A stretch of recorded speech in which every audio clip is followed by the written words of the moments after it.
dalam waktu yang singkat, hanya 3 menit, sebuah kekuatan luar biasa dalam tubuh manusia dapat terbangun. Tahukah saudara bahwa dengan hanya memanfaatkan napas, siapapun bisa menjadi penyembuh? Ya, napas bukan hanya sekadar udara yang kita hirup, melainkan merupakan nyawa itu sendiri. Dalam video kali ini, akan dijelaskan bagaimana cara sederhana ini dapat mengubah hidup, tidak hanya bagi diri sendiri, tetapi juga bagi orang lain. Mari kita telusuri lebih dalam tentang rahasia kekuatan yang ada dalam setiap diri kita.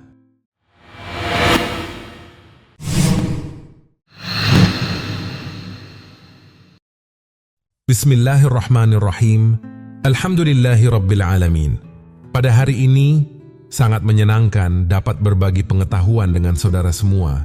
Semoga Allah memberikan rahmat dan keberkahan berupa rezeki dan kesehatan kepada setiap keluarga, anak, dan cucu dimanapun mereka berada. Alhamdulillah buat saudaraku semua, kita bersua kembali di channel Mbah Salim. Semoga saudaraku selalu sehat dan rezekinya lancar. Amin amin ya Rabbal Alamin.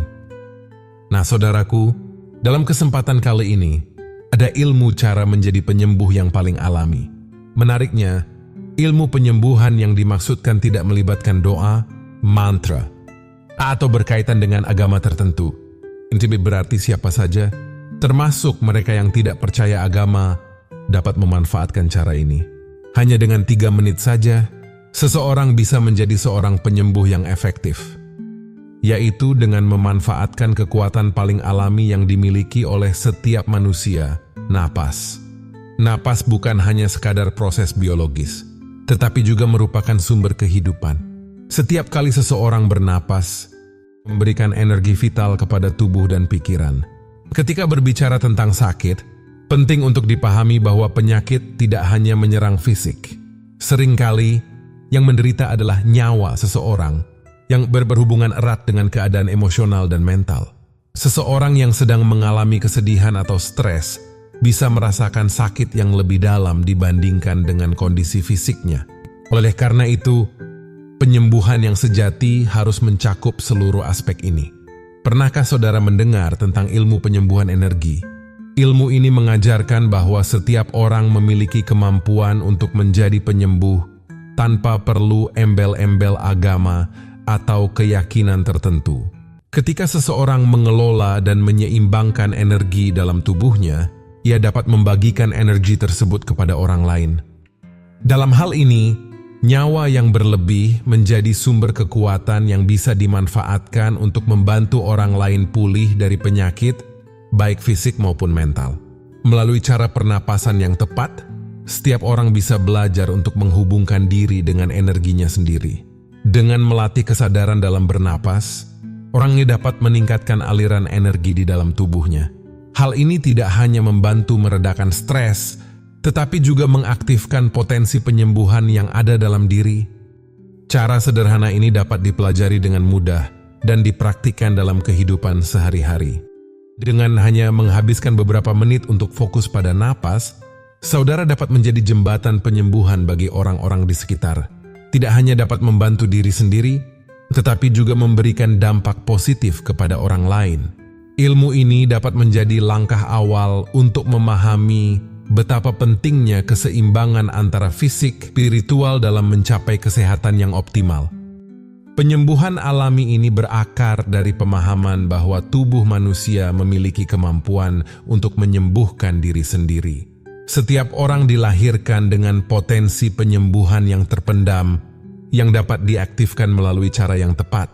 Salah satu cara paling sederhana dan efektif adalah dengan memanfaatkan napas.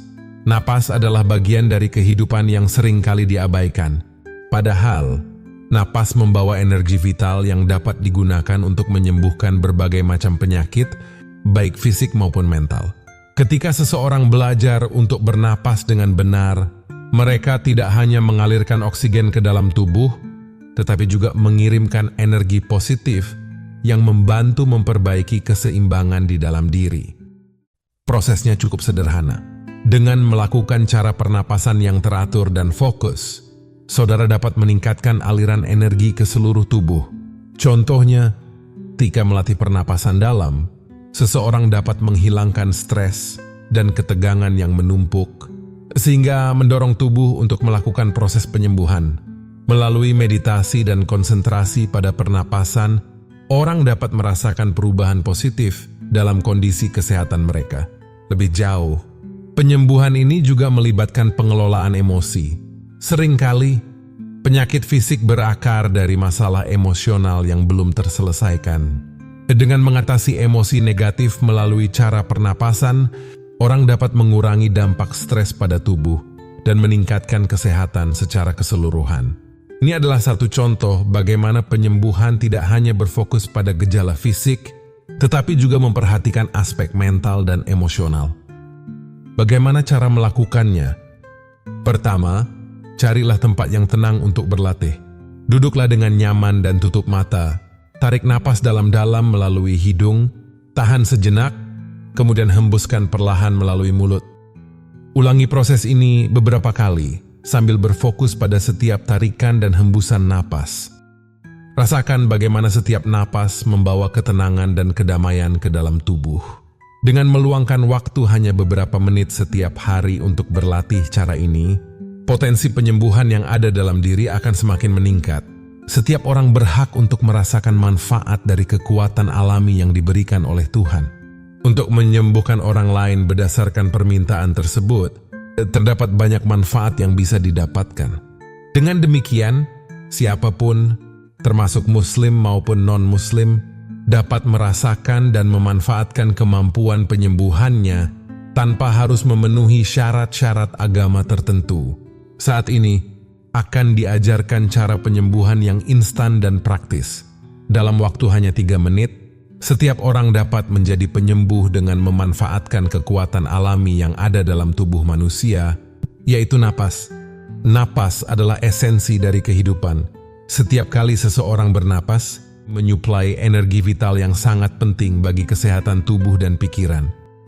Penting untuk dipahami bahwa saat seseorang mengalami sakit, yang sesungguhnya terasa terganggu bukanlah ruhnya, melainkan nyawanya.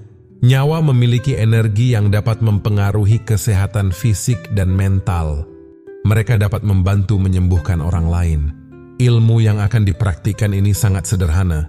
Pertama, carilah tempat yang tenang untuk berlatih. Duduklah dalam posisi nyaman dan fokuskan pikiran pada pernapasan. Tarik napas dalam-dalam melalui hidung selama 4 detik. Tahan selama 4 detik, lalu hembuskan perlahan-lahan melalui mulut selama 4 detik. Ulangi siklus ini beberapa kali sambil merasakan setiap aliran napas. Dalam proses ini, fokus pada kehadiran energi yang mengalir melalui tubuh. Sederhananya, dengan setiap napas yang diambil, ada energi yang disalurkan ke dalam tubuh. Saat napas dikeluarkan, energi tersebut dapat dibagikan kepada orang lain. Yang ini adalah kunci untuk menjadi penyembuh yang efektif. Cara ini memungkinkan setiap orang untuk terhubung dengan energi dalam diri sendiri, sekaligus memberi manfaat bagi orang di sekitar mereka. Hal yang menarik, penyembuhan ini tidak hanya terbatas pada kondisi fisik, tetapi juga dapat digunakan untuk meredakan stres, kecemasan, dan emosi negatif lainnya. Saat seseorang merasa tenang dan seimbang, energi positif akan mengalir lebih lancar. Oleh karena itu, latihan pernapasan ini juga bermanfaat untuk meningkatkan kesehatan mental. Namun, semua ini baru permulaan. Setiap orang memiliki potensi yang besar untuk menjadi penyembuh. Dengan meluangkan waktu hanya 3 menit setiap hari untuk berlatih cara pernapasan ini, potensi penyembuhan yang ada dalam diri akan semakin berkembang. Sesungguhnya, ketika seseorang memiliki nyawa yang berlebih, ia dapat memanfaatkan atau menyedekahkannya kepada orang lain melalui penyembuhan. Setiap nyawa berasal dari napas. Bagi siapapun yang menonton video ini, ada kesempatan untuk membuktikan kemampuan menjadi penyembuh hanya dalam waktu 3 menit. Langkah pertama yang perlu dipahami adalah bahwa napas yang keluar dari lubang hidung, baik kanan maupun kiri, sebenarnya tidak pernah sama. Untuk membuktikannya, letakkan telunjuk jari tangan kanan tepat di depan lubang hidung. Rasakan mana napas yang lebih laju atau lebih kuat saat keluar. Napas di lubang hidung sebelah kanan lebih laju atau lebih kuat, maka gunakanlah tangan kanan untuk menyentuh, memijat.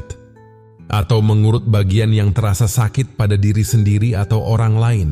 Proses ini sangat sederhana dan dapat dilakukan oleh siapa saja. Dengan memanfaatkan napas dan nyawa yang berlebih, dapat memberikan penyembuhan yang efektif. Cara ini juga tidak memerlukan pengalaman khusus, sehingga semua orang dapat mengaplikasikannya. Kekuatan yang ada dalam napas sangat besar, bisa membantu mengatasi berbagai masalah kesehatan. Setelah menemukan napas mana yang lebih kuat, langkah selanjutnya adalah merasakan aliran energi dari napas tersebut. Napas yang lebih kuat biasanya membawa energi lebih besar, sehingga lebih efektif dalam memberikan penyembuhan. Mulailah dengan mengarahkan energi tersebut ke area yang membutuhkan perhatian. Sentuhan lembut namun penuh perhatian dapat meningkatkan efektivitas penyembuhan. Selama proses ini, sangat penting untuk tetap fokus dan tenang. Energi positif yang dihasilkan dari ketenangan hati akan membantu memperkuat efek penyembuhan. Luangkan waktu sejenak untuk bernapas dalam-dalam, mengisi paru-paru dengan udara segar, lalu hembuskan perlahan. Saat napas dikeluarkan, bayangkan energi negatif dan ketegangan keluar bersama napas tersebut. Setiap kali seseorang melakukan cara ini dengan konsentrasi yang baik, kemampuan penyembuhan akan semakin meningkat. Seseorang bisa menjadi lebih peka terhadap perbedaan energi dalam tubuh. Dengan latihan yang rutin, kemampuan untuk merasakan dan mengarahkan energi ini akan semakin berkembang, dan orang tersebut akan semakin efektif dalam memberikan penyembuhan kepada orang lain. Cara ini juga tidak hanya untuk menyembuhkan fisik, tetapi juga dapat digunakan untuk meredakan emosi negatif, seperti stres dan kecemasan. Dengan memanfaatkan kekuatan napas, ketika memberikan penyembuhan kepada tubuh orang yang sakit, baik di bagian kiri maupun kanan, penting untuk memahami perbedaan aliran napas. Jika napas yang keluar dari hidung sebelah kanan terasa lebih kuat atau lebih laju, gunakanlah tangan kanan untuk memijat atau memberikan bantuan penyembuhan. Sebaliknya, jika napas dari sebelah kiri yang lebih dominan, maka tangan kiri yang harus digunakan. Namun, sebelum memulai, sangat dianjurkan untuk meminta maaf kepada pasien, terutama saat menggunakan tangan kiri. Berikan alasan yang logis, sehingga pasien dapat memahami tindakan tersebut tanpa merasa ragu. Dengan memanfaatkan cara ini, setiap orang berpotensi menjadi wasilah penyembuhan bagi orang lain. Pemahaman tentang perbedaan napas kanan dan kiri ini juga dapat digunakan dalam konteks yang lebih luas. Misalnya, gendam napas, kemampuan untuk memengaruhi dengan energi yang dihasilkan dari napas. Namun, penggunaan gendam napas ini sebaiknya tidak dijadikan main-main. Kekuatan ini harus digunakan dengan penuh tanggung jawab dan niat baik. Menggunakan cara ini, seseorang dapat merasakan bagaimana aliran energi dapat membantu meredakan sakit yang dirasakan oleh orang lain. Proses pemijatan yang dilakukan dengan tangan yang tepat akan semakin memperkuat aliran energi dari napas. Dalam hal ini, seseorang perlu memperhatikan reaksi pasien selama proses penyembuhan berlangsung. Apakah ada perubahan pada perasaan atau kondisi yang dirasakan pasien? Setiap respons menjadi petunjuk berharga untuk memperbaiki cara penyembuhan. Sebagai siapapun yang baru mencoba cara ini, mungkin akan merasa canggung pada awalnya. Namun, seiring dengan latihan dan kepercayaan diri, kemampuan penyembuhan akan semakin meningkat. Proses ini juga dapat dijadikan sebagai sarana untuk berlatih lebih dalam mengenai empati dan kepekaan terhadap sesama. Dengan berlatih menyentuh dan memijat dengan kasih sayang, penyembuhan yang diberikan akan terasa lebih mendalam. Perlu diingat bahwa penyembuhan bukan hanya tentang fisik, tetapi juga mencakup aspek emosional dan mental. Energi positif yang dipancarkan selama proses ini akan membantu menciptakan suasana yang nyaman bagi pasien. Pengalaman penyembuhan yang baik dapat meningkatkan kualitas hidup seseorang dan membangun hubungan yang lebih kuat antara penyembuh dan pasien. Hanya gunakan ilmu ini ketika betul-betul membutuhkan sesuatu dari orang lain. Misalnya, saat berada di jalan dengan sisa uang hanya 10.000, sementara perut sudah keroncongan. Sebelum mendekati pemilik warung, perhatikan napas mana yang lebih laju atau lebih kuat, apakah dari sebelah kanan atau kiri. Jika napas dari sebelah kiri yang lebih dominan, tepuklah bahu bagian kiri pemilik warung menggunakan tangan kiri juga. Tidak perlu membaca mantra atau niat yang rumit. Setelah itu, sampaikanlah apa yang menjadi hajat. Kemungkinan besar akan mendapatkan makanan yang diinginkan, bahkan bisa saja tanpa membayar. Namun, saran penting yang perlu diingat adalah setelah mendapatkan apa yang diinginkan dan saat memiliki uang untuk mengganti harga makanan yang telah dinikmati, sebaiknya sedekahkanlah kepada orang yang membutuhkan. Ini adalah bentuk syukur dan berbagi kepada sesama. Dengan berbagi, energi positif akan mengalir kembali kepada diri sendiri, menciptakan keseimbangan dalam hidup. Selanjutnya, cara ini juga bisa diterapkan untuk mengobati diri sendiri atau orang lain. Ketika merasa tidak enak badan, kenali napas yang lebih kuat. Gunakan tangan kanan untuk melakukan pijatan lembut pada area yang terasa tidak nyaman. Sebaliknya, jika napas kiri yang lebih kuat, gunakan tangan kiri. Saat melakukan pijatan, penting untuk berkonsentrasi dan mengalirkan niat baik dalam hati agar penyembuhan yang diberikan dapat lebih efektif. Ilmu ini bukan hanya tentang cara fisik, tetapi juga melibatkan energi yang dipancarkan dari dalam diri. Ketika melakukan pijatan, rasakanlah aliran energi tersebut dan biarkan tubuh beradaptasi dengan sentuhan yang diberikan. Jika merasa ragu, tenangkan pikiran dan ingat bahwa niat baik adalah kunci dalam setiap tindakan penyembuhan. Semoga ilmu ini dapat membantu dalam menjalani kehidupan sehari-hari. Ingatlah, setiap orang memiliki potensi untuk menjadi penyembuh. Dengan saling membantu dan berbagi, kita dapat menciptakan lingkungan yang lebih baik untuk diri sendiri dan orang lain. Jika ada kesalahan dalam penjelasan, mohon dimaafkan. Terima kasih telah menyaksikan dan semoga bermanfaat. Wassalam.